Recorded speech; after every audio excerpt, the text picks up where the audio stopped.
It is Crypto Fireball Friday, and I'm a couple of fire teas in, only about two, I think. So let's get to it.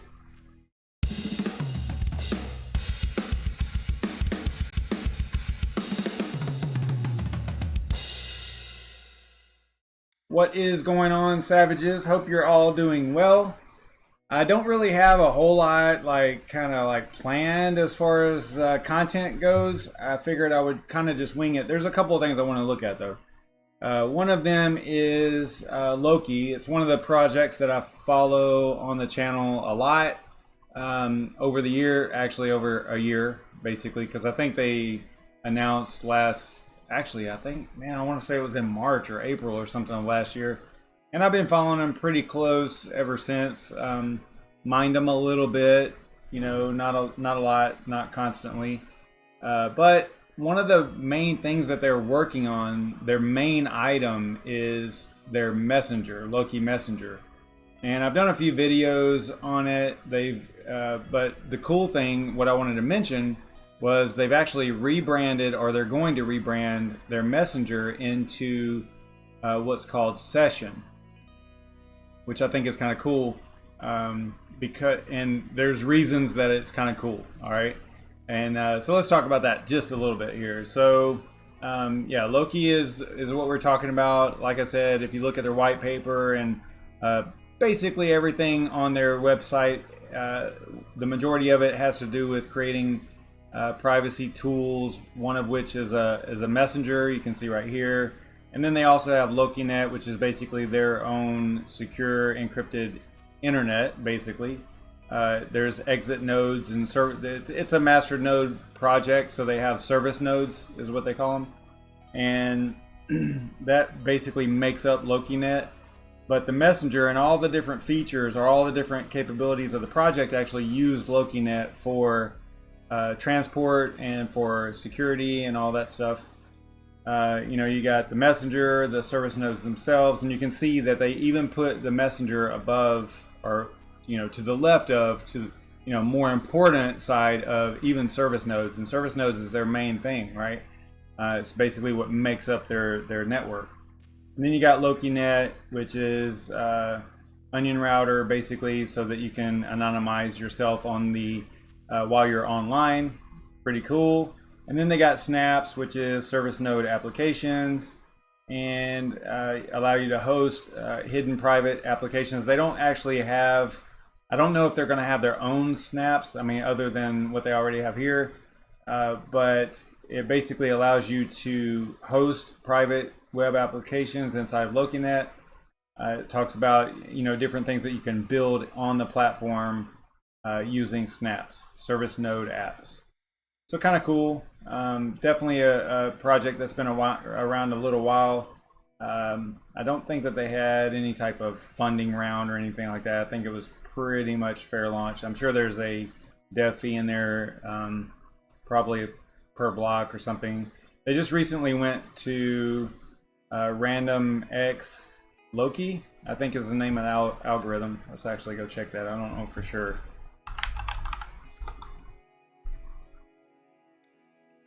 Do know that it's basically CPU mineable only. Yeah, Random XL is what they're calling it. So it's basically Random X for Loki. Alright, so that's just a real quick overview of what Loki is. But as far as their messenger goes, being able to communicate privately is like a fundamental aspect of privacy. It's basically a human right kind of thing. Being able to communicate is one part of that. And Session, the messenger, is actually is an anonymous, decentralized, end-to-end encrypted, untraceable, secure, private messaging system that supports both online and offline messages. So you can actually send messages, and which is kind of more or less a unique thing for blockchain messengers, is being able to do the messaging online or offline. And they use their snaps, or their service nodes for this purpose, to be able to send messages to someone even though they're not online. Because if you want to end-to-end encrypt a message to someone, typically you both have to be online at the same time, right, for that to work. But they use their service nodes to facilitate this feature, which is kind of cool. The end-to-end encryption is basically a fork of Signal, the messaging app, but all the traffic goes exclusively through LokiNet, which is made up of Loki service nodes. Session improves. I'm going to say Session, even though right now it's actually still Loki Messenger. But Session improves on other messaging technology already available. And one of the common things I get hit on about talking about a messenger is, you might be thinking that we don't need yet another messaging app, but the main thing that sets Session apart from these other messaging systems such as Telegram or Signal, iMessage or WhatsApp is that it's decentralized and it's encrypted end to end, and the data can't be subpoenaed by law enforcement. In the case of WhatsApp, messages can be stored unencrypted in the app depending on your settings, and those messages can be backed up to the cloud, and a subpoena could authorize the government to access them depending on whether or not they're stored in an encrypted state or not. The metadata, here's the important part. This is what people kind of often overlook. But the metadata, the timestamps, the locations, your location, the device IDs, and the numbers of all the parties involved in the communication is not encrypted. And it can always be subpoenaed because that comes from the device itself and stored by your service provider, your cell service provider. So that's just one thing to kind of keep in mind. So that is the reason that a end-to-end encrypted, decentralized messenger would be important in those instances. So very secure way of communicating. I like what they talk about in this little article here. This is looks like a blog on their website, loki.network. So Session, they talk about rebranding Loki Messenger here. It supports all the features of you would expect out of a modern messaging system: device linking, accounts, file attachments. It also has self-destructing messages, which is kind of cool. Kind of like was that Snapchat, which no one even talks about anymore. Easy device wiping, QR code scanning, and offline. That's what I was talking about, that whole offline messages, which is really, really cool. So they talk about here how they've decided to give Loki Messenger a new name. They wanted to be, and the thing is, here's the cool part. So, with it being Loki, if you call it Loki Messenger, and you try to get your friends and family involved in it, like, hey, you should check out Loki Messenger. Then they want to ask, well, what is Loki? And then you have to get into all this back end stuff, like the service nodes and all the LokiNet and all this stuff in order to explain what Loki is. So in order for them to kind of separate it out and bring it out to an easier to understand level for onboarding new users, they named it Session, and now you can just say Session, and then you can describe the features without actually getting into all the stuff behind the scenes with LokiNet and service nodes and all that stuff. I think that was a good choice. It's kind of neat. I like that thought process there, I guess. So they wanted to be able to tell the story of the great product without having to explain the average user the makeup of the entire Loki ecosystem. So basically what I was just saying. So pretty cool. Session looks like, yeah, right here they talk about creating a distinction between Loki Messenger and the rest of the Loki suite. Makes it much easier to describe what Session is as a standalone project. So like I was saying, they just wanted to bring it out and make it a standalone project instead of having to explain all the other stuff. So it looks like they're going to launch sometime in very early 2020, first or second month, I think is what they said. so that they can generate an internet presence for the new brand, and session itself will be available on all platforms in the first month or two of next year, provided there are no delays caused by App Store approvals, which we've seen that in the past. If you make a progressive web app though, which I guess you couldn't do that with this because this uses the service nodes and all that LokiNet infrastructure, but if you were to use progressive web apps, you know, it wouldn't really need approval in the App Store because you're just pulling information off of a website. But in this case, this, you know, the Messenger is not a website, so it's actually an app. So they have to get it approved and all that stuff. So look forward to that. I think that's going to be pretty cool stuff coming out of the Loki camp over there. The Messenger should still have a lot of the same features as regular Loki Messenger, like safety numbers. You can basically validate someone's address. You know, if you have both devices present in front of you, you could compare the number to make sure that you can secure or end-to-end encrypt to that person. And it's just a way of validating their identity. You can switch between light and dark modes, and some other things that are already in Loki Messenger. I was going to fire up Loki Messenger, but I haven't messed with it in a while, so I don't know what the status of it is. I probably don't even remember my logon name, but actually I probably do. I have it documented somewhere, but I just don't have it like right here in front of me, so it would be kind of tough to do. Let me check the chat, see what you guys are up to. What's up, Dan? Chubby, DJ Miner, what's up, man? Red Panda, Bitcoin Jake, what is going on?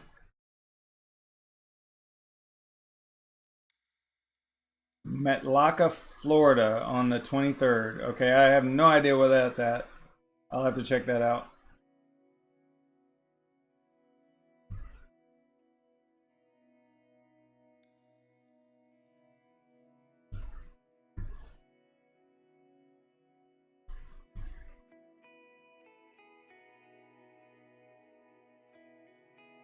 Something else I was kind of looking at talking about is using quick swaps in ZELCORE. So if you're wondering what a quick swap is, it's basically an easy and fairly instant, not instant, but fairly quick way of swapping one coin to another. You know, there's some mature quick swap examples are Changeling and Shapeshift, and those have been around quite a few years. But in the case of ZELCORE, they've actually included it in the wallet, and you can get to it fairly easily by simply clicking on Exchange and then going to COINSWITCH, and then you get to choose. So the way that this works is it actually talks to an exchange. Let me see if it talks about this in here.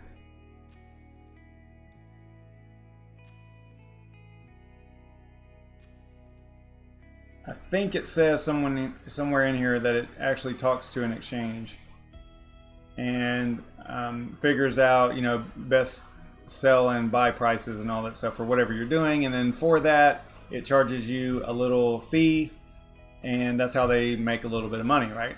So in this case, it uses whatever in your portfolio. So if you have value, you know, coin value in your portfolio, and it's supported by the by CoinSwitch, then you can use CoinSwitch to actually swap them.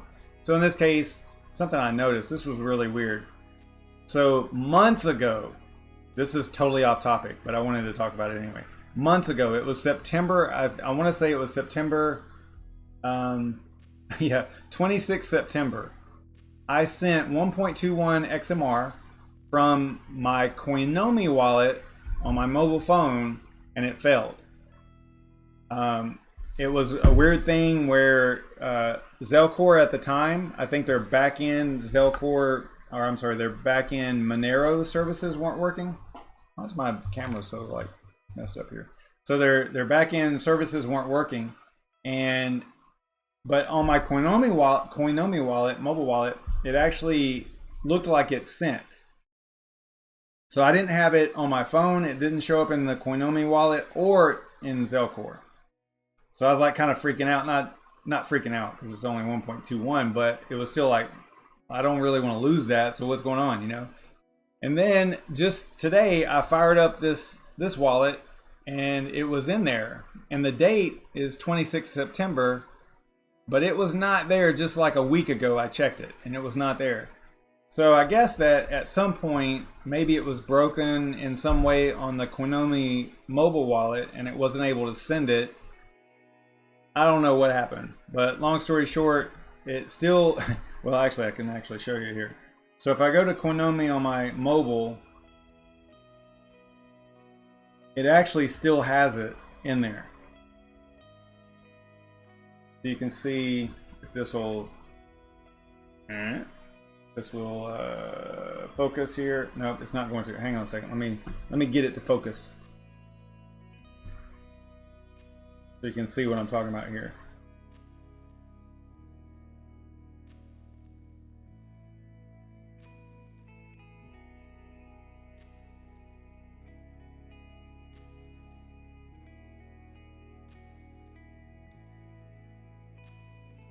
I think I've got some. Not that.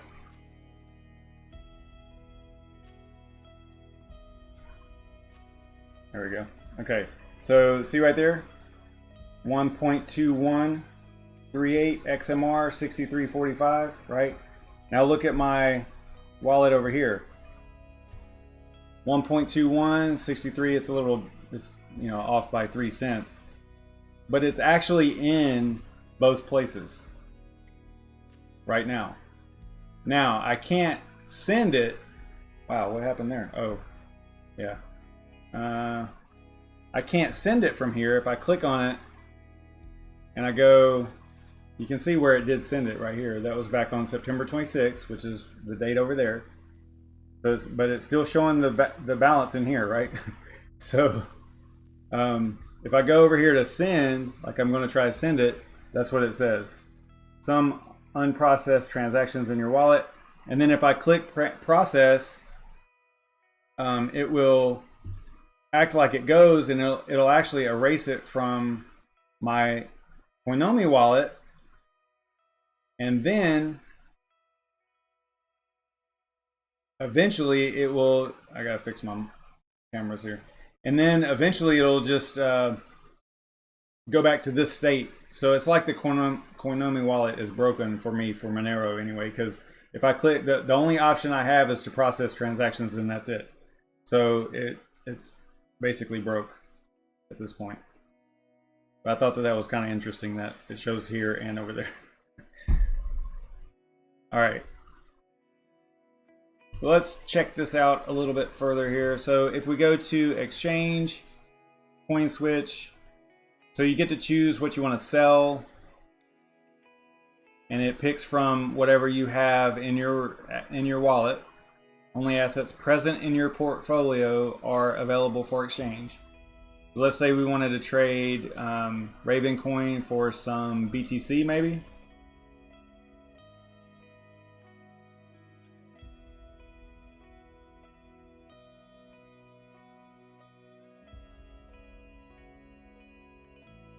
So there you go. And it looks like I have 4,000 over here, so I'll go max 111 bucks. So that would get me, so it looks like they're taking about 0.0005 plus the 8352 Raven. So whatever that adds up to, it looks like it about $5 to do it, to do the exchange. So then you click here and then begin exchange, and it would do it. But the cool thing is that, you know, I was thinking about this because, you know, being a non-trading person, right? But being involved in the community, and you can kind of see things happening. If I have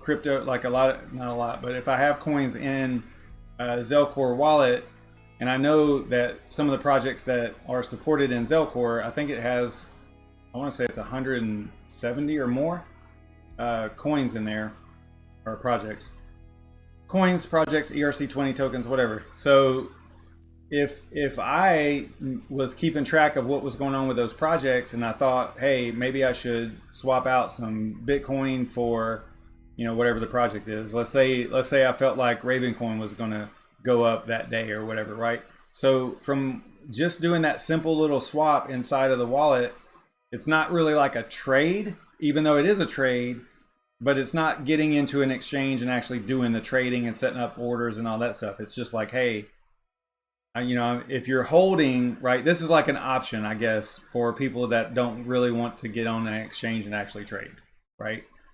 Just being able to swap it inside the wallet is kind of neat. I don't know. I thought it was kind of cool. Let me know what y'all think about that. I think it was kind of neat. And along those same lines, they have CRUXPAY now, which I guess CRUXPAY, the overall project launched on November 10th, I guess. But the cool thing is that it is actually, CRUXPAY is integrated inside of the ZELCORE wallet. I think it's under apps right here. So you can see if you click on that, it'll initialize it. And my CRUXPAY ID for Zel is savagemine@zel.crux. So you could send, if you were using a ZELCORE wallet, for example, then you could send any crypto that is supported by ZELCORE to this address. So for example, if you wanted to send BTC to me, you could use this address to send it, as long as you were doing it from within a ZELCORE wallet, right? So that is kind of neat, right? Same thing for any project that's in here or any coin that's supported by ZELCORE. You could use that CRUXPAY ID, savagemine@zel.crux. So I thought that was kind of neat. That's a cool thing, because we've talked about it on the channel a lot with the whole adoption thing. And whenever you show someone, if you're bringing someone brand new to the space and you show them like, hey, look, this is the address that you have to give someone in order for you to send and receive crypto from them, or from them, right? Like, let's say you wanted to receive it. They look at you like you got 3 heads, because it's a number this long, uppercase, lowercase, whatever, number, alphanumeric, and all that. It's a little bit overwhelming for that initial exposure. Like, hey, this is how you're going to send and receive funds. Here's your address. And if the person has never, there's a lot of people out there that don't even know how to copy and paste, or highlight and copy and paste, or they highlight it, they get the space on the end of it, and they paste the space into the address too, right? Now, a lot of apps, if they're legitimate, they'll remove that trailing space. But my point is that, you got to think about what we're doing here and what we're trying to onboard. So, or who we're trying to onboard. So some of those people don't even know. Like Richard Hart says, those people are right double clicking. I love some of the stuff that he says. All right. So yeah, they still right double click. And that's true. I see it all the time. In my job, I see it all the time. It's amazing. I thought years ago, I mean, like a couple of decades ago, I was thinking, man, computers are getting so easy to install an operating system, so easy to install hardware, all these wizards for setting things up and all that stuff. I was like, man, it's going to be really easy for people in the future. But boy, was I wrong, because what it's done is it's caused people to be dumber, right? If the computer is supposed to do all this stuff for you, and you being a non-computer person is thinking about that, then you're not going to dive further into it. If it's that easy, then it's that easy. And that's the end of it. So my point is that people aren't getting smarter about technology or computers. They're actually getting dumber in my world. So anyway, all right. So I thought that was kind of cool about ZELCORE and CRUXPAY, the integration here. I thought that was kind of neat. And just to kind of prove that there is a lot of legitimacy into what I was just saying about the onboarding and making it easier, and easier to remember addresses and all that stuff. You can see right here, and probably everybody on here already knows, but to lend the credibility, even Ethereum is on board with this goal of human readable names. So even the second most popular crypto, Ethereum, are also jumping in and making easy to use addresses. You see people use this for their Twitter handles and stuff like that. So even Ethereum, which is the #2 crypto, is doing the same thing that we just saw in ZELCORE with CRUXPAY and all that stuff. And then we've also seen it with even Conceal. Remember, just a couple of weeks ago, I think last week maybe, I did a video on Conceal ID. I guess it was probably in this one. Let's see here. There was one called Conceal ID, I thought. It could have been that. Yeah, here it is. Conceal ID is also along the same lines. It's basically a address that resolves to your actual CCX address, right? So you can check that out also. And the title of the video is Branding the Blockchain. And yeah, cool stuff. So a lot of these projects that realize if you are trying to increase adoption, that showing someone their public key for the first time is overwhelming, and a lot of people are just going to immediately shut off. I tell you a little story. Good friend of mine, I was trying to explain to him, and this was real early on whenever I first got into crypto. I was trying to explain to him a little bit of the details of how it works, and one of the things I said, which is actually kind of wrong now, but I said, if you make a mistake in an address, now this can occur, but there's a few safeguards nowadays.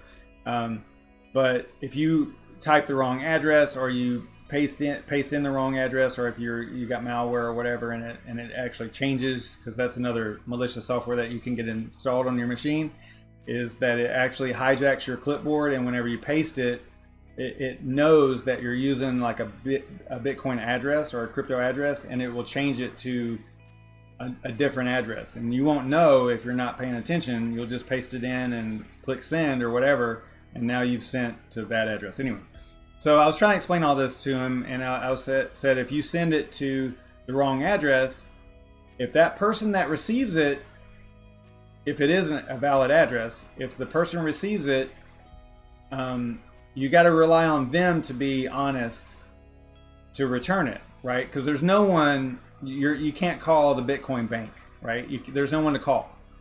It just happened. It's on the blockchain, and that's it. So that was a real downer for him, and explaining to him how things worked.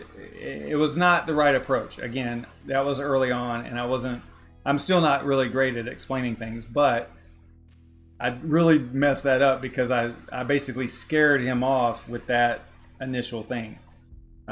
So my point is that a lot of these projects are realizing that is a stumbling block, that is a barrier to adoption, and they are looking at it and going, okay, we need to make this a little bit easier. Now, here's the cool thing. If there's a project that can combine all of these, and there probably a small project that I don't know about, but let's say that you have a concealed ID, you have a Crux ID, you have an Ethereum ID. I want all those to be on the same thing. I want one address that represents all of them. That would be cool.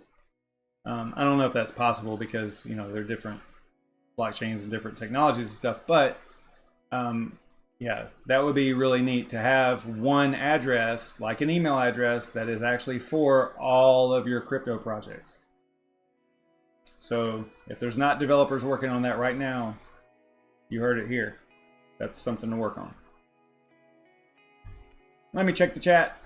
What's up, Crypto Z? You're drinking water. What? What's up, Crypto Jason? Yeah, I'm drinking a little bit. Yeah, CryptoZ, good point. BitCash also has that. And they've had it, actually, they've had it a really long time. BitCash has human readable addresses and whatnot.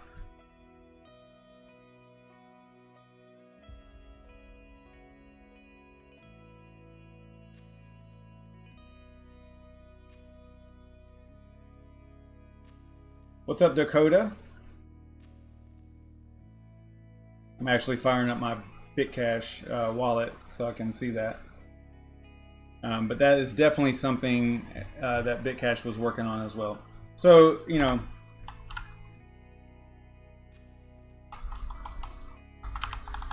you can see how it is something that projects are looking at implementing because they realize that it is a good to have feature.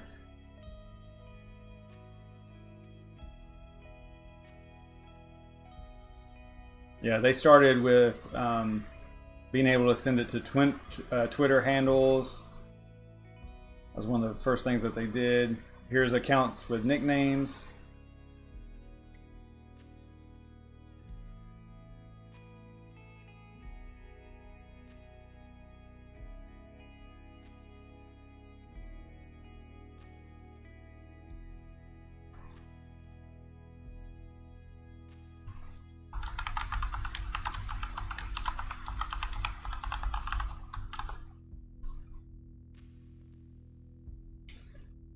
Thoughts on price action for the next year for what project, Red Panda? Overall, shitty. Yeah, I don't know, man. You know, as far as overall crypto market, it's hard, man, and it's hard to say. I think we're in a pretty bad spot though. I don't think that there's going to be a whole lot of anything going on for quite some time. The halvening should help a little bit, but I read an article today that was saying that much like the Litecoin halvening, remember whenever Litecoin was at its bottom basically in 2019, it was down around, I think it hit 20, right? $20. And then it popped up. I can't remember what it got up to, 120 or 140 or something like that. And that was whenever the halvening, the Litecoin halvening, was actually already priced in, and that was before the halvening. It actually dropped after the halvening. So we might see the same thing with Bitcoin. I'm not an analyst. I don't do that technical analysis stuff. But if I went by feeling, I feel like we had two things happen. There was the Plus token, and was that the most recent one? I think that was the most recent one. The scam. They were buying the bottom. They were buying the 3K all the way up to, once they started. They were working their scam and getting people into it, right? That's why it went from 3K to 14K. And then it was literally basically the day that they were arrested that it started, that it hit that top 14K mark, and then it's dropped ever since, right? So that was all, basically you could look at that as all manipulation, right? Not necessarily manipulation, but it was all like scam stuff happening that caused Bitcoin's price to drop and go up, right? So I think, I don't know. I don't have a great outlook on the next 1 or 2 years. I think that, I don't know. I think this might be what we look at for quite some time, you know, as far as the overall market and what it looks like. Even the market cap, the overall market cap hasn't moved a whole lot. I mean, well, it's kind of silly to say because it did go up like 100% in a year, but it's been kind of steady lately. I don't have CoinMarketCap up.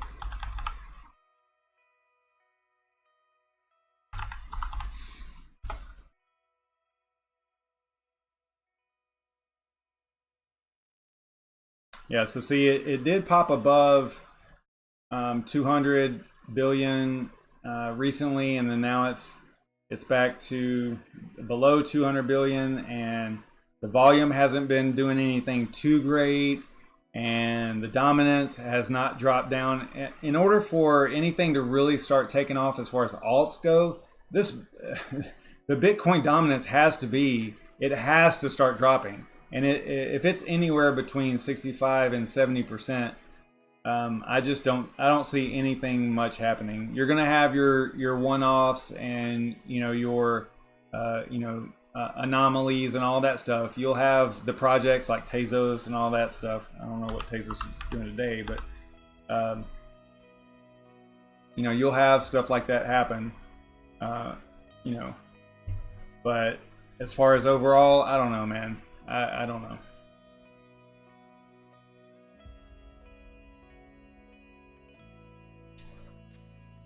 Yeah, mining is really tough. It's really tough right now for sure.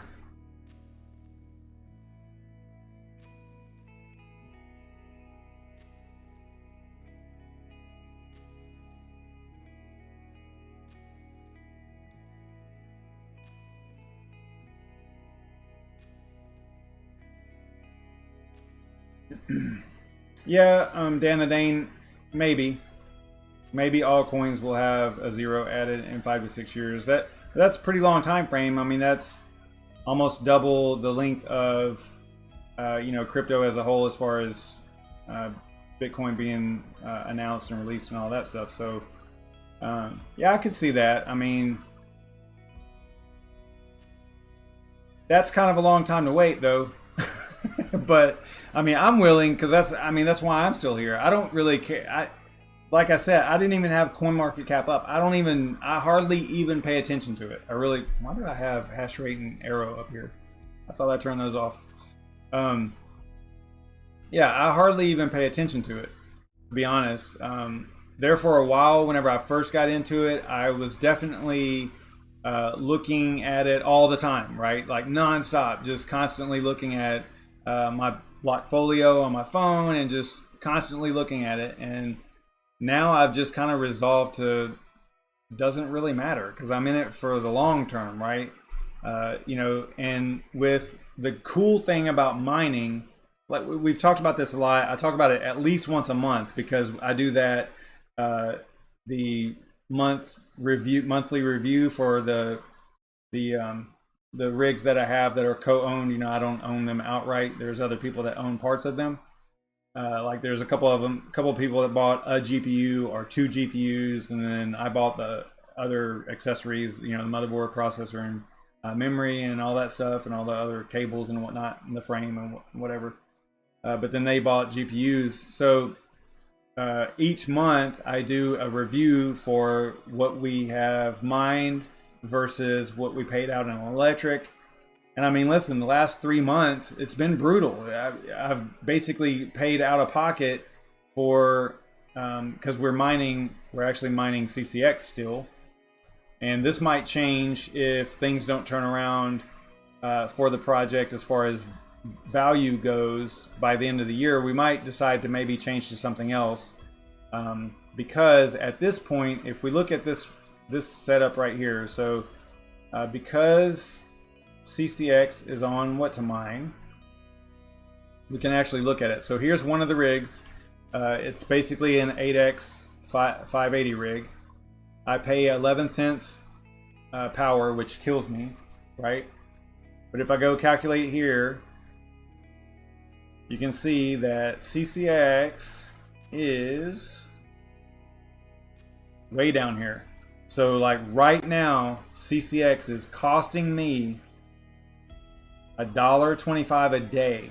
So, and this is something that, yeah, if it doesn't turn around really quick by the end of the year, I mean, it's only a couple more weeks, then we will more than likely switch off of this, and potentially, because they are RX 580s, potentially just turn the rig off. I don't know. I don't want to do that because I really want to continue mining, but it doesn't make sense. Maybe we would switch over to Ethereum or Ethereum Classic or something, so that we're only at 37 cents loss each day, maybe. But hitting a $1.25 a day loss is not good, because it just doesn't make sense. Because I can get on the exchange and buy 12 CCX in pretty short order. It wouldn't take me that long to buy. Actually, like, let's say I pushed it out to a month, right? So that would be what, 70? How much would that be? Almost 70, right? So am I doing the math right? 30. No, it'd be 360. Okay, so like 360 for a month. So I could easily buy 360 CCX, and it wouldn't cost me as much time as $30, right? So actually it would be, we'll call it $40 worth of my time, right? So instead of losing the $40 a month, roughly, right? I could just, and that's for electric and everything. I think I'm doing the math right here. So I would be down about 38 bucks or whatever that comes out to. So I could, instead of doing that, I could just take that $38 and put it towards CCX instead of spending it on electric. I hope I'm making sense. I'm kind of getting wrapped around the axle here, but I think you understand what I'm talking about here. Because this is that's the last time I did this. I think this was only at about 30 cents or 40 cents. So I'm actually a little shocked right now. I'm like, oh my gosh, maybe I need to keep a little bit closer eye on this, because it just at this point, at $1 or more, I would say even 50 cents or more. I think I said that in my stream last month about the review. If it's more than 50 cents loss a day, which is basically $15 a month, then I would say that it's not worth it to mine it. Now, if you're interested in the project, you should probably just buy the coins, right? Now, the thing about it is, now you have to go, okay, so am I going to be altruistic and donate my hash power and all that stuff, and in the hopes of me supporting this project in the future or for now to kind of bootstrap them? Because you got to look at the early Bitcoin miners, right? Really early, 2009, 2010, somewhat into 2011. Those guys were, or those people were basically losing money on the electric while they were mining Bitcoin. So you kind of have to look at it like that too. Are you willing to donate your hash power and pay out of pocket for electric to mine this project and keep it going and bootstrap it so that hopefully it can progress in the future? So all these things are what you kind of have to weigh. Like, do you really want to do that? And whenever there's more than me involved in it, then I have to bring it up and I have to talk about it. So we'll be doing that in 7 days. So on the 20th, probably the 21st, because Star Wars comes out on the 20th, and I doubt I'm going to be doing a live stream on that day. So so probably on the 21st, we'll probably talk about it again. I'll probably do a live stream to break down the previous month and do the profits and calculations and all that stuff. I've got a pretty decent spreadsheet for doing all that. So we'll see. But these are not good numbers, guys. Not at all.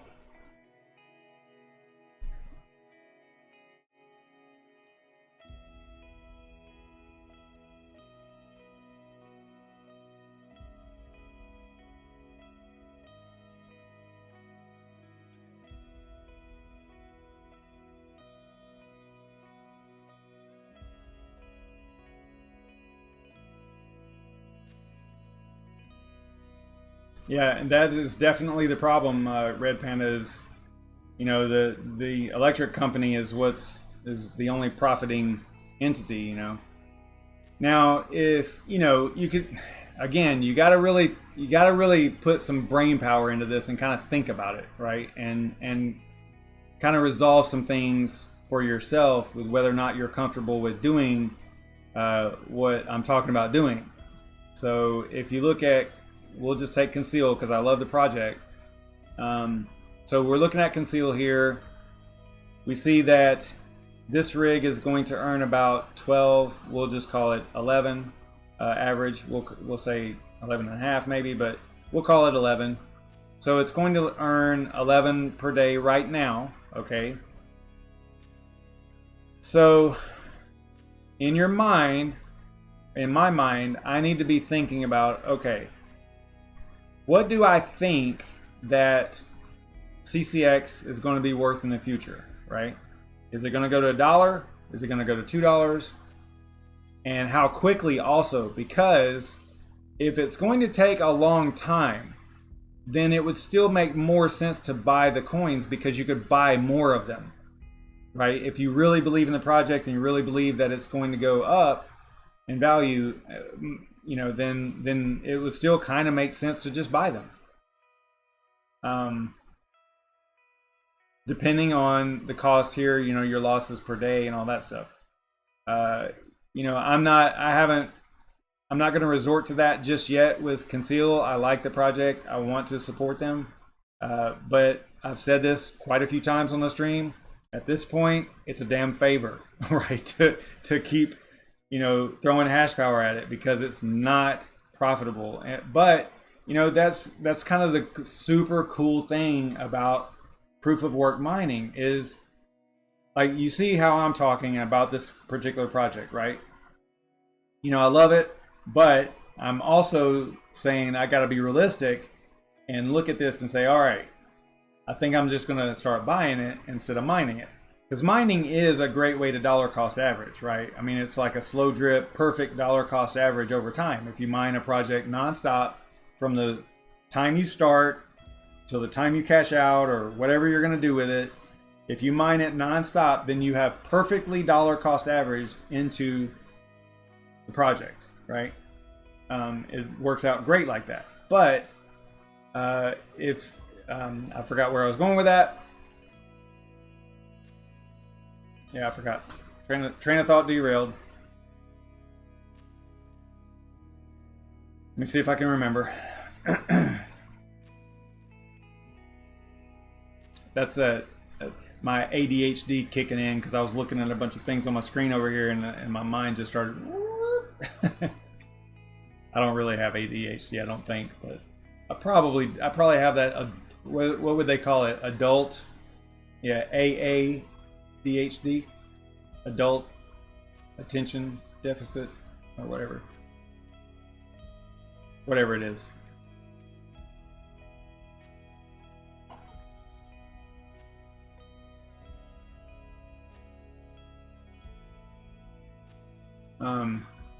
So I was going to talk about the project and continue to support it.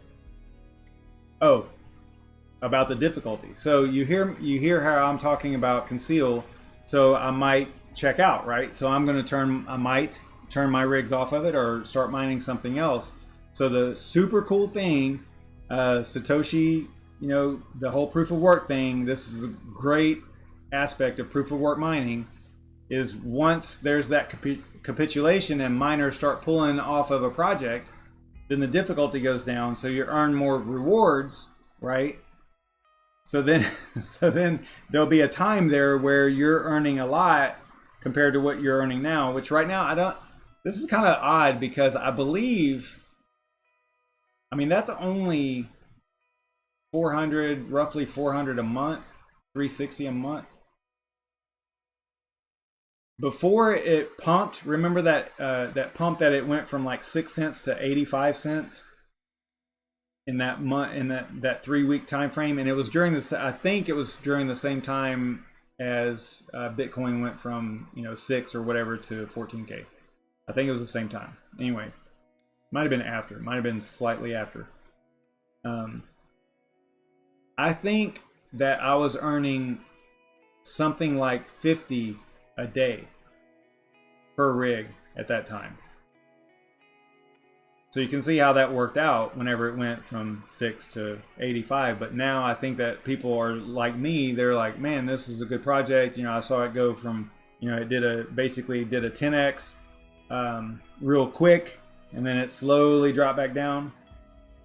But there's probably people that are still mining it.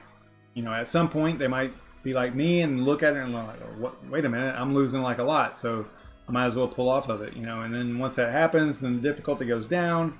Mining rewards increase for each hash, you know, that you submit if you're mining in a pool and all that stuff. So it just kind of, it's this perfect mathematical equation that happens that creates probably a really perfect S-curve, you know, as far as difficulty and rewards and number of miners and all that stuff, you know. As long as it stays GPU, it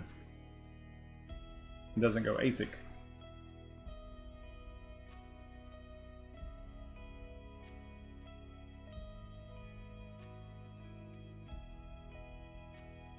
So yeah, anyway, I don't know, kind of rambling on a little bit about that.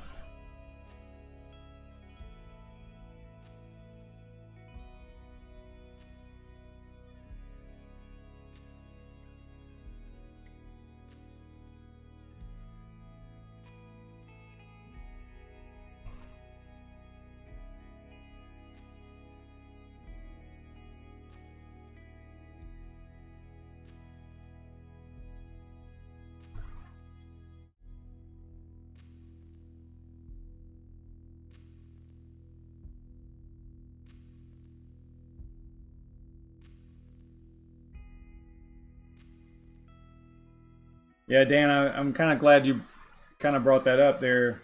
You know, I'm not, I'm kind of like Red Panda. I'm not shilling anything here. You know, I have a couple of ref links in my description, and I've got a couple of addresses. But I only have that stuff there because people ask for it.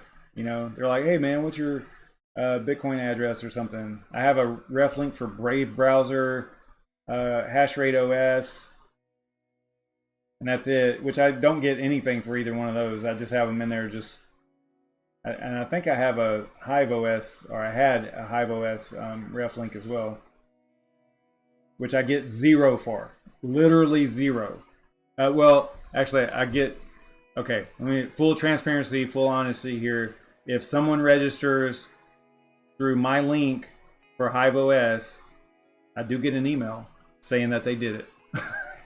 so that's my payoff. So it doesn't say anything. The email doesn't have any identifiable information in there. It just literally says referral something, you know, registration through a referral link or something for Hive OS.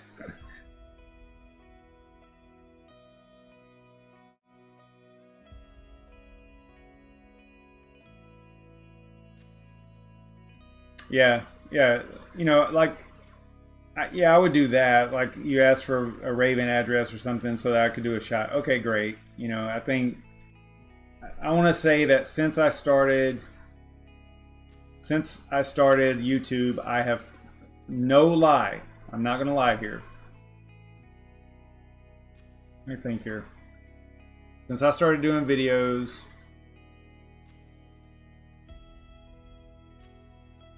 it is going to be less, probably way less than. I'm going to go real conservative or liberal and go with $125. It's probably the total amount that I've ever received, like in, and listen, that's also including, like, CCX, the devs gave me a bounty for doing, you know, so many videos. I didn't ask for it; they just gave it to me. I didn't even know they had it, but they have some portion of their dev fee, or not even dev fee, but their dev fund. They have for bounties and stuff like that. It wasn't a lot, right? So, and then I think that I want to say that Zell gave me a little, or one of the, I think it was just a personal thing. It wasn't even from Zell. It was just one of the people involved in it was like, hey, you know, what's your address? I want to send you something, and that's it. It's literally less than $125.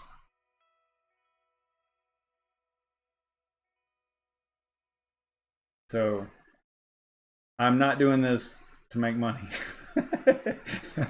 So it's kind of funny that, I mean, people think, it's funny what people think, you know, people think that, you know, I don't know what people think, to be honest. I knew it before I got into it that it wasn't gonna, you know, as far as like income, it's not even a thing, you know. And that's another good point, Red Panda. I haven't even enabled monetization on my site, so, or my channel. So you can't even send me like super chats, but I have a reason. I haven't done that.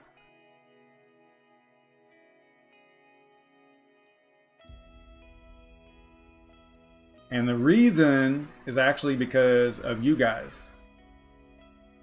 Because I don't think that it's fair for what they for what YouTube charges. So just me saying this probably affects my channel, because, you know, they run algorithms on everything you say, right?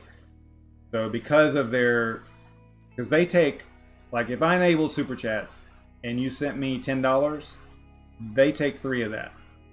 So it's 30%, which is huge. I think it's too much.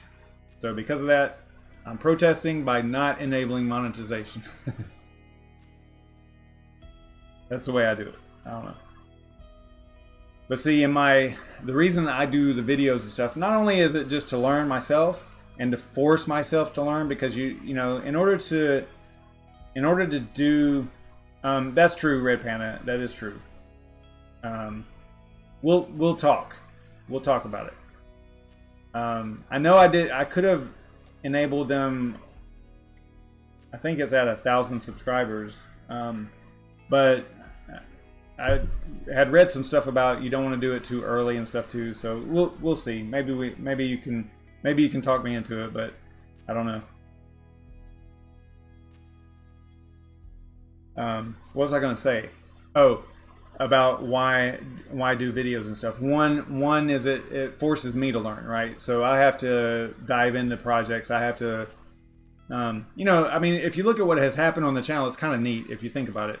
So I started out doing the random coin mining show. That was my first like thing that I did. Random coin mining show, and that was right before Brandon Coin. Brandon Coin was going live every night at 10 o'clock. So I would do a random coin mining show from 9:30 to 10. And so it was only 30 minutes, and it was a random coin every night. So every night for many months, it was something different every night. But what that did, it was super cool, because what it did was it kind of educated me on what to look for in a project, right? Because I would start looking at these random coins, right? Because we had a list of like 180, I think. I don't remember the total number, and it changed a lot because I would add to it and take off, you know. Some of them were dead projects and stuff, so we had to skip them or whatever. But it showed me how to, or hopefully showed me how to look into a project a little bit further, find out what's going on. And not only that, but it also introduced me to some projects that I probably wouldn't have been introduced to otherwise. For example, Swap, Conceal, maybe even Grin. I probably would have heard about Grin, you know, through the whole, through the community. But yeah, so it introduced me to these projects that now I'm like, Zel was one of them, I believe. I'm pretty sure that Zel was a random coin, and whenever I saw it and I started looking at it, I'm like, oh my gosh, look at this wallet. This wallet is awesome, you know? So yeah, anyway, so it went from that. Then it turned into this thing where it got really old. It got hard because most of the projects, 95% of the projects sucked. They were awful, you know. And here I am doing a show on it, and then it did get me subscribers probably and Twitter followers and stuff, because these random off-the-wall projects that I've never even heard of and that we probably won't ever hear of again. I was doing a show on them, and you know, it would get through the community, and I would tag them or whatever in Twitter. And then that's another thing I started doing, was actually contacting the devs before I would do the show. So it would be random, and I would record the randomization part of it, but it would give me a little bit of time to investigate the project to see if I could even mine it, right? Because that happened a few times where we did the actual live random pick, and then whatever we picked, we weren't able to mine it, and it sucked, right? It was I didn't like that because it was not successful. I like to have a successful stream, and I forgot what I was saying again. I need to quit looking at my screen. So yeah, so it went from that, it got really bad to where it was just, it seemed like I think the turning point for me was when someone said that I was the guy that shills all those shit coins or something like that. I don't know if it was a comment on Twitter, I forgot what it was, but I was like, really? That's what people think about me? I said, that's kind of crazy, because I say it all the time. It's like, if they watch the stream, they would know that I'm not advocating you mine this project. And matter of fact, in most cases, I was like, I wouldn't mind this if it was the only coin on this whole list, you know? So it's kind of funny, you know, how all this came about. And now, you know, I'm not really doing like the random coin mining show anymore, although every now and then we'll do something similar. Like last night we went through the spreadsheet and kind of, what did we do? We were mining, Arrow. So just to go through the process of, you know, like we used to do on the random coin mining show. So it was kind of neat to do that. But now it's just, I don't know, I kind of just like, the point I was trying to make after this huge long story is, I don't have anybody around me that I can talk to about crypto. So it's nice for me to get on here because I can talk to you guys and we can talk about crypto, because no one around me, like my immediate area, there's no crypto talk here. so I have to talk to you guys.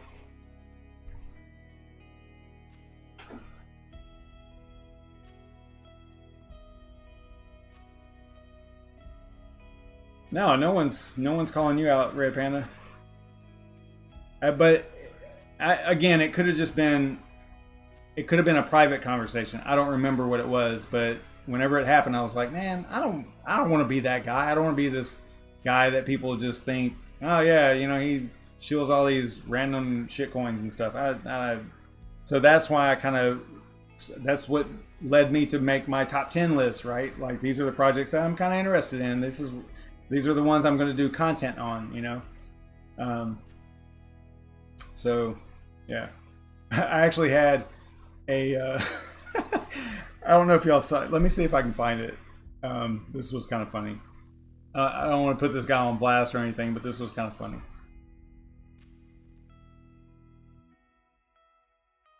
Let's see if I can find it. It was yeah, here we go. This guy says, can y'all see that? It says, let me see if I can zoom up on it.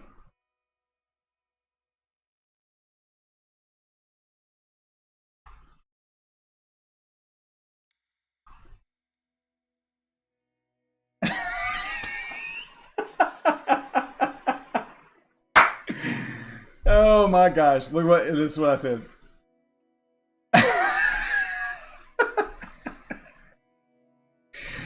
Oh man, I thought that was funny.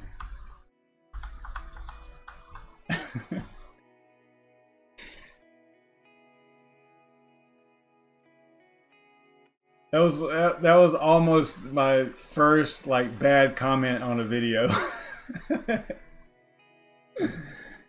Man, you talk too much. Just create the asset.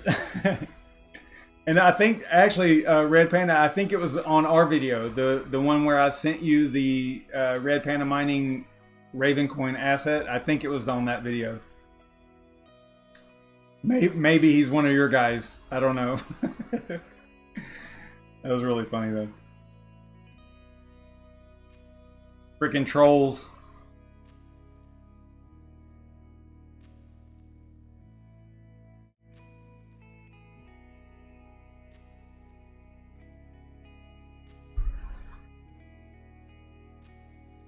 They're probably a nice guy.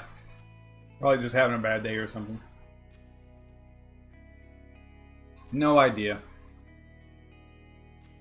Yeah, that's what he was commenting on. I believe it was that video.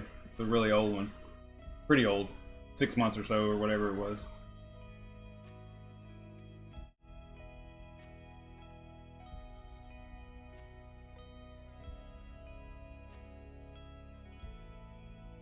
Yeah, because if you remember, we were kind of, well, I think your part of it went kind of fast, but mine, oh wow, Ether Social's on here now. Your part went kind of fast, but mine was, I want to say that my wallet wasn't synchronized or something. Something happened and it was kind of slow. So I guess he got frustrated with watching it. Let me see if I can find it again here. Let's see.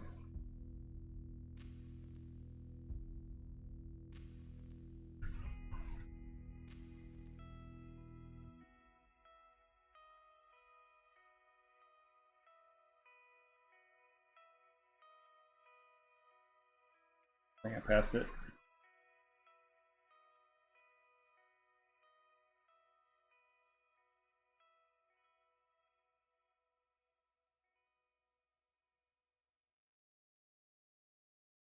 Let's go.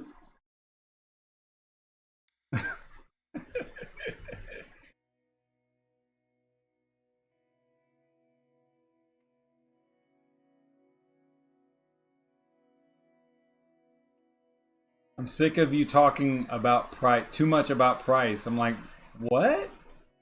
What are you even talking about?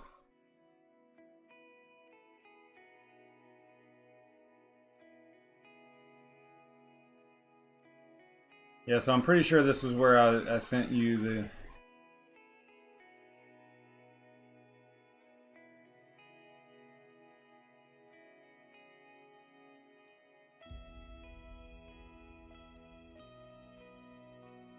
I don't know. This could have been... Oh, you know what? Yeah, maybe this wasn't it. This was the asset creation on Ravencoin mobile wallet. So all I did was I think I created a Savage Mine on mine. Maybe, I don't know. Let's see what I couldn't tell what I was creating here. This is before I could, this is before I figured out how to focus, you know, my webcam on the phone. So the quality is really bad. Oh yeah, it is. There it is. Boom. Red Panda Mining right there. So it was that video. See?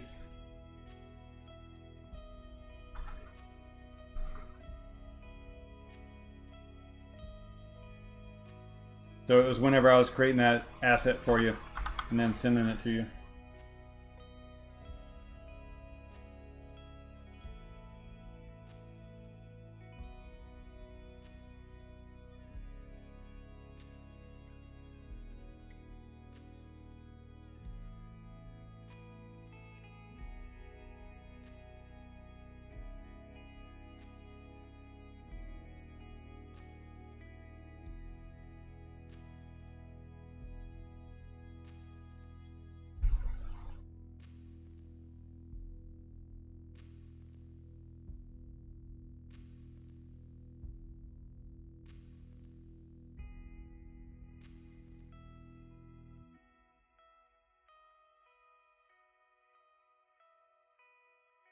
I was going to show you the BitCash wallet. Whoops, what happened there?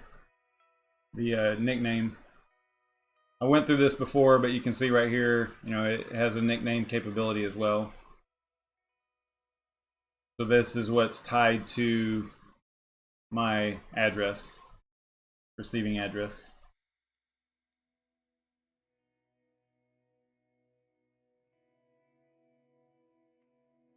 And then it automatically creates you one for each, because they have a stable coin now. BITCASH dollar, and then they also have BITCASH gold. So this is pegged to the gold price, I believe, and this is pegged to the dollar price or value. So it automatically creates those for you as well. Pretty cool.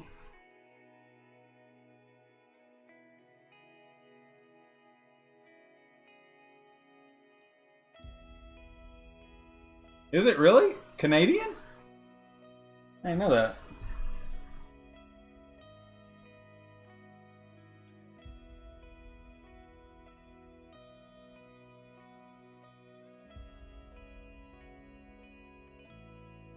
A lot of whiskey is Canadian though, right?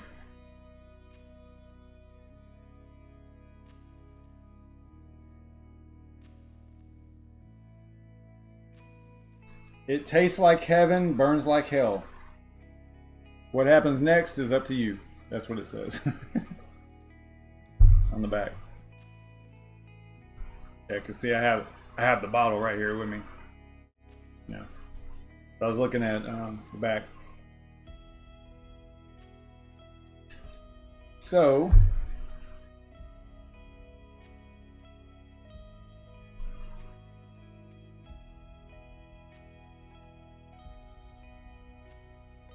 are you drinking Jack Daniels? Well, that's cool.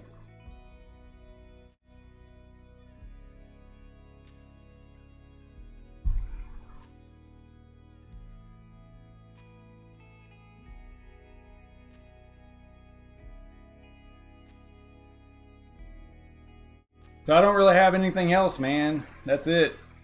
I don't know what else y'all want to talk about. I don't know what y'all can get me ranting on. I did a couple of rants, not anything too crazy.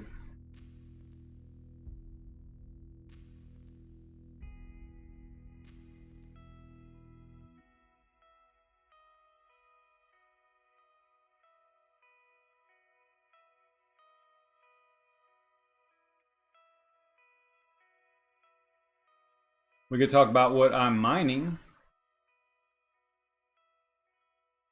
I'm mining Aeon still, using hashrate OS. Doing pretty well over there.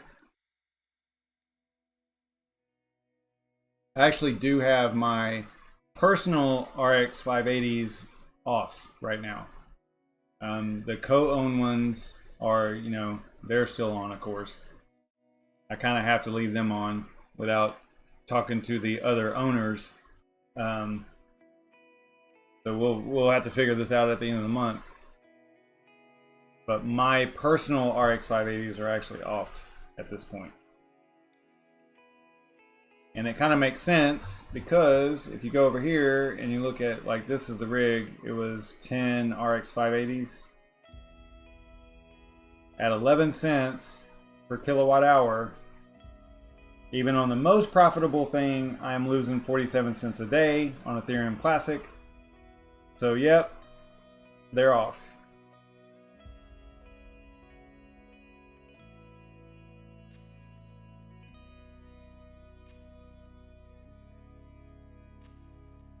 But over here on NVIDIA, I am mining Aeon.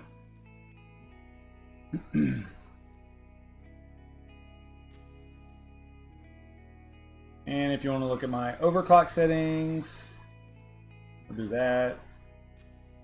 Kind of funny because I have discovered that for the most part, the best overclock settings that I found for these GPUs as far as hash per watt or sol per watt comes straight from what to mine. So if you go to what to mine and you put your mouse over the GPU that you have and it has a value down there using, you know, certain, you can see right down there it says using 125, 500, and 70% TDP on a 1080. So 125, 500, 70. If you go over here to hashrate OS on my 1080, 125, 500, and then 115 is pretty close to 70% of the TDP. And if you're not familiar with what TDP is, it's thermal design power. And it's basically the amount of power that can be dispensed by the device, the amount of heat that can be dispensed by the device. And you can get that, usually you can find a TDP, it's sometimes called max power or something like that, or power level or something like that on the spec sheet for the GPU. So you just look up your GPU's spec sheet and it'll be on there somewhere. And then you just take 70% of that, and that's where you get the power setting or the power limit, if that makes sense.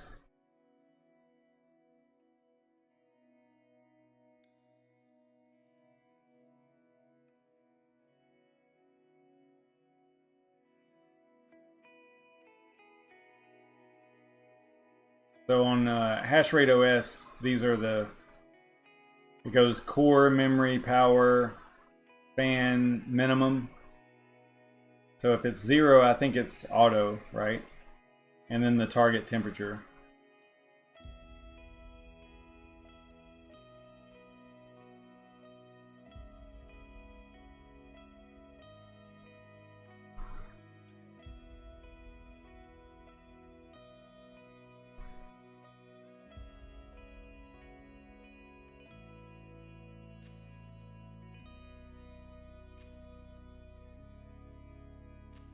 And like you're looking at this, this is a MSI unknown. This is the 1660 Super. And even though, you know, like this might throw you off a little bit at first because you're looking at this and it's got a lower hash rate than like a 1070, right? But look at the wattage, right? So it's doing 142 souls per second at 70 watts or 69 watts. So the soul per watt is actually really efficient for this card.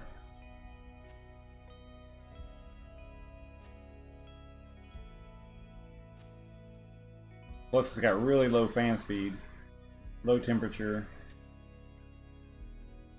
looking good.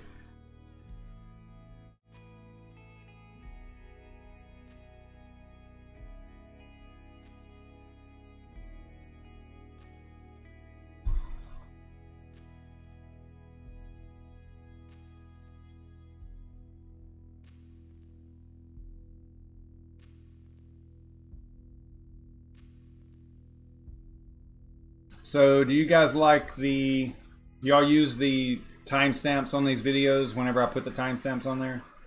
Let me know if I should keep doing that, because I think I should, because the videos are so long. So I think it helps to have those timestamps on there. I think I put them on last night's video too. That's another thing, you know, doing all this like by yourself, literally by yourself, zero help, it's tough. Like it's tough. Like other YouTubers, you know, they'll have people that do their timestamps for them. I don't have that. Actually, I have one person that I can't remember his name now. That sucks. I would have to look. It's hard for me to remember names. But he actually did timestamps for one of my videos. He said he would do more, but I haven't. I don't think I've even seen him on the stream lately.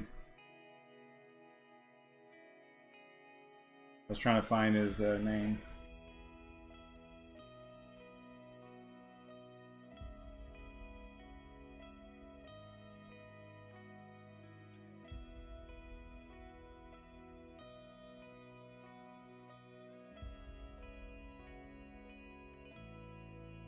I might not even have his name anymore. But he's one of my subscribers, I guess.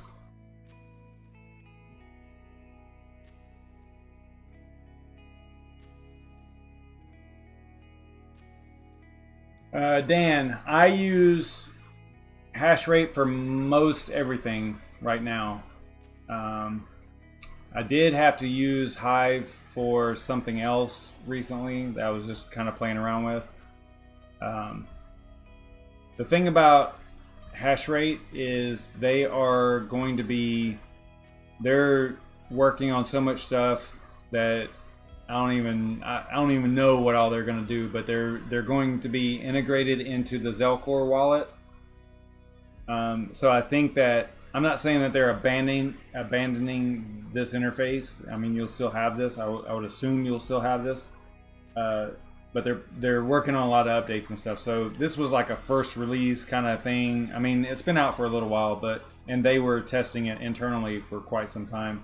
But you know, just there's some things that need to be fixed. Like, for example, the ability to save your overclock settings per algorithm, right? Kind of like HiveOS has.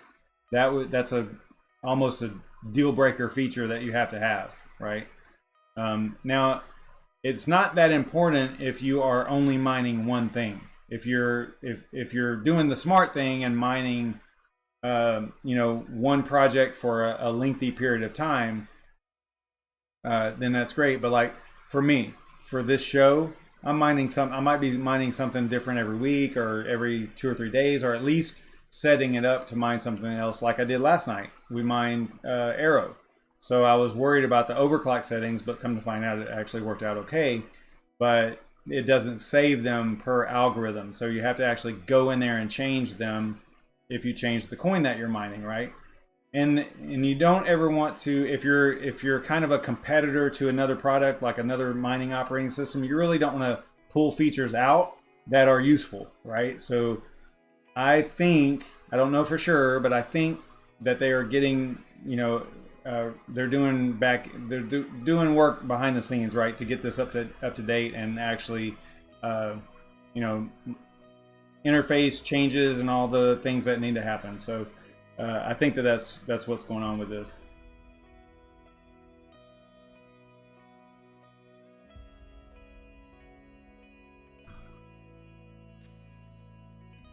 Yeah, and that's a good point. They not only, and I think I mentioned this because I've done a couple of videos on hash rate. I think I mentioned this in one of them. I said it's kind of hard to, you know, you can't create the same OS with the same features and expect it to be successful. You're going to have to make it desirable for some reason over the competitors, right? You can't just make it the same, because then it's not going to work. People aren't going to change for the sake of just changing. So you have to make features, you have to make something about it better than all the other competitors in order for it to be successful in today's world anyway. I mean, whenever simple mining first came out, it was awesome because it was, you know, Linux based and pretty simple and all that stuff. But these new OSs are doing greater things, right? Now, it's still simple. I still like it. I still use it. But, you know, I mean, you look at this compared to like hash rate, it's not even in the same, it's not even on the same planet, right? Two different things, but it just depends on what you need. Like this works. This is no problem at all for me. Simple mining is great. Hash rate is great as well. HiveOS is fine. I don't have a problem with any of them for what I do. So yeah, it's almost like a personal preference at this point. But if you know, you have to do some things to stand out, is what I was saying. If there's one thing that this OS does that I really like, is I think it's under notifications. Nope, it's under, let me see if I remember where it's at. I haven't learned all the ins and outs of this just yet. There are accounts somewhere. I want to say it's under, it must be under clusters. No, maybe. No. Probably gonna have to blur that out because I just showed you the token for that for this group here. Where was that at? Must be.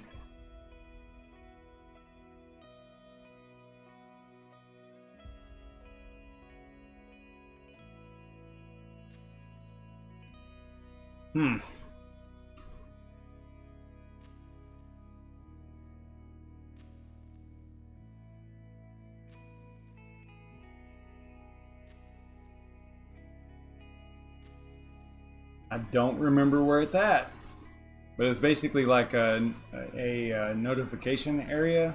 Not a notification, but a permissions, like permissions for different users. I figured it would be under, probably under clusters, but I can't click on this because it shows some private info there. Sort of private anyway.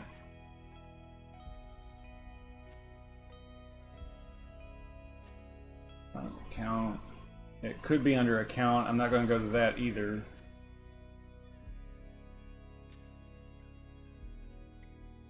Yeah, I just don't remember where it's at.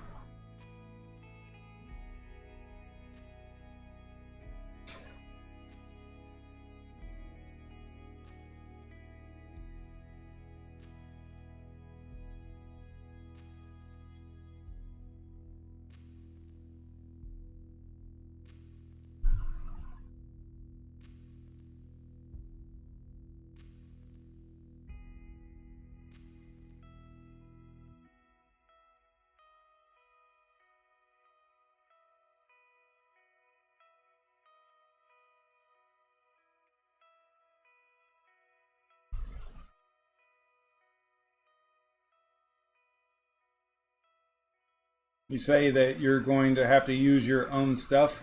What do you mean, like a in-house product, software?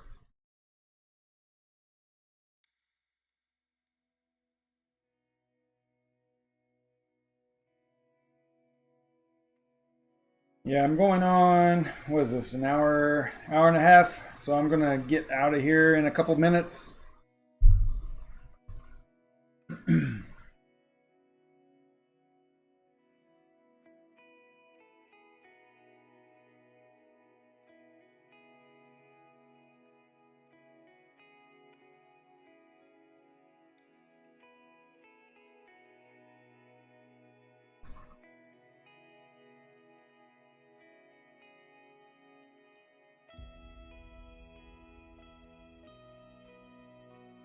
Unless y'all can get me going on something again.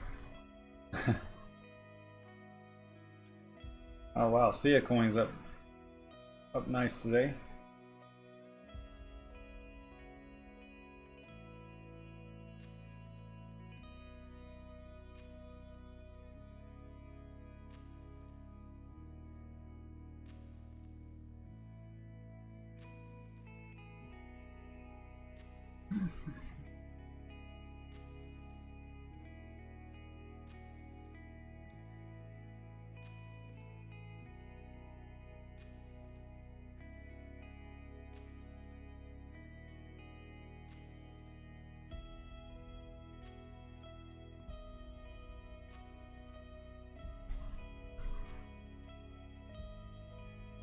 Oh man, that's super interesting, Dan.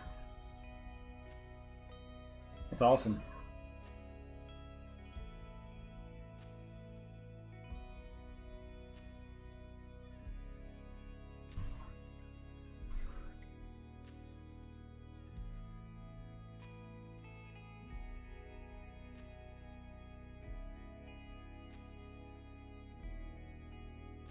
That was weird. Sia was up there and then now it's gone again.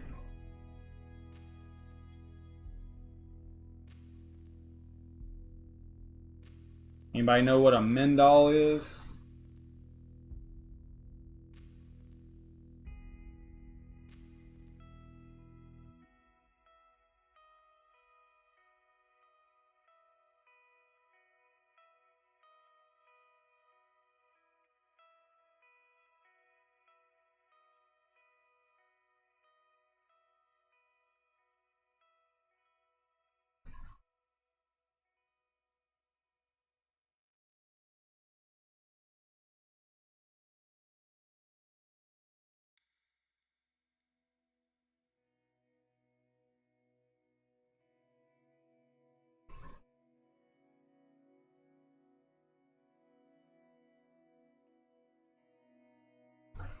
All right, yeah, that's gonna do it for me.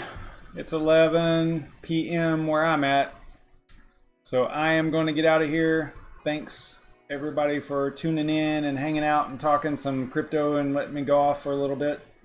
A little bit of rant there. Dan, we talked about the halvening a little bit earlier. I was kind of a Debbie Downer about it. I don't know.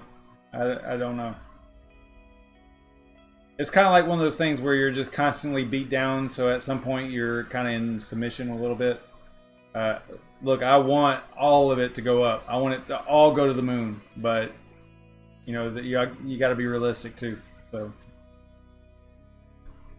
I like to look at things rationally and you know, realistic. So I'm not one of those people that everything is just awesome and